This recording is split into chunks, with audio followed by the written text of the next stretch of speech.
are you and where are you from? I'm Kimberly Branch, and I am from Gulf Breeze, Florida.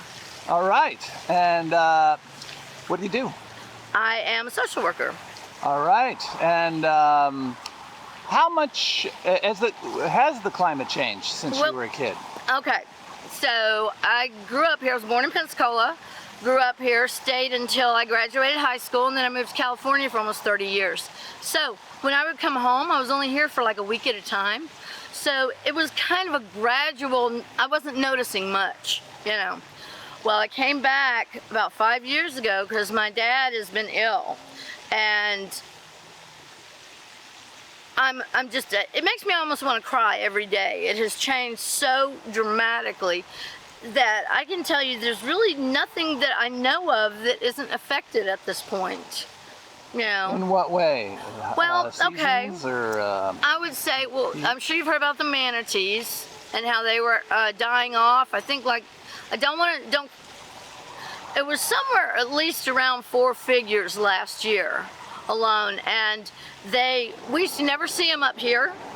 But they have had to migrate this way because they don't have any seagrass to eat, and they were dying of starvation. So I guess the seagrass is still more plentiful here. They've managed to do a few things down south, like with Crystal River, to get them to come back. But yeah, so that's one example. I can think of a lot more too. There just goes on and on. And the water is so hot now. The Vibrio, which is the bacteria, you know about the flesh-eating bacteria? So if you go in the water and the water is over about 85 degrees, you run the risk of getting that. And it's not just from a cut. A lot of people think, oh, we have to be injured. No, I know someone that got it in their eyes. So this never existed when I was younger. We heard, don't eat the oysters from New Orleans this time of year. You know, then eventually they shut that down. But it was always about, if you eat something like an oyster that's not cooked, you could get this bacteria. But never was it, you can't go in the water or you might die, you know? Yeah.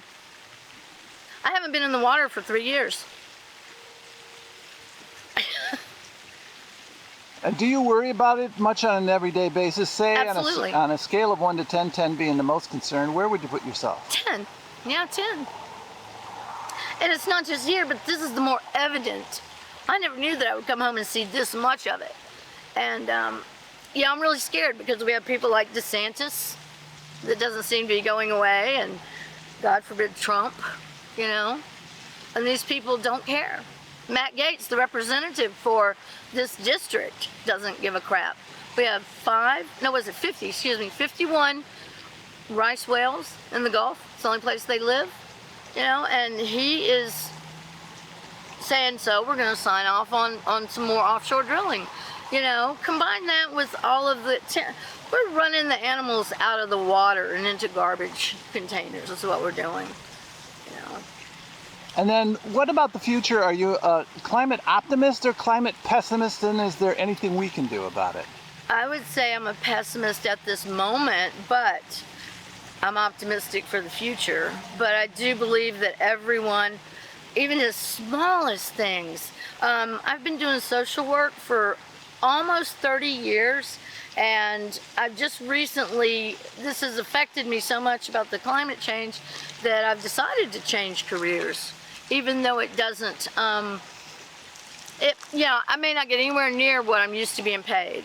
It doesn't matter at this point because we have to start now. We should have started 20 years ago, you know, when Al Gore was beating the drum. Yeah. And so you're going to change your career into climate change? Yes, I'm looking around to see what I can do. You know, I have a different kind of degree, but there got to be positions for someone like myself. And I'm just talking about the easiest of things too, but every bit matters, you know. And so you do believe there is something we can do, and so you have some optimism. I do, but you know, I think that once I start traveling again, it's probably going to be one of those things where it's going to be like a red light for me, you know, the anxiety.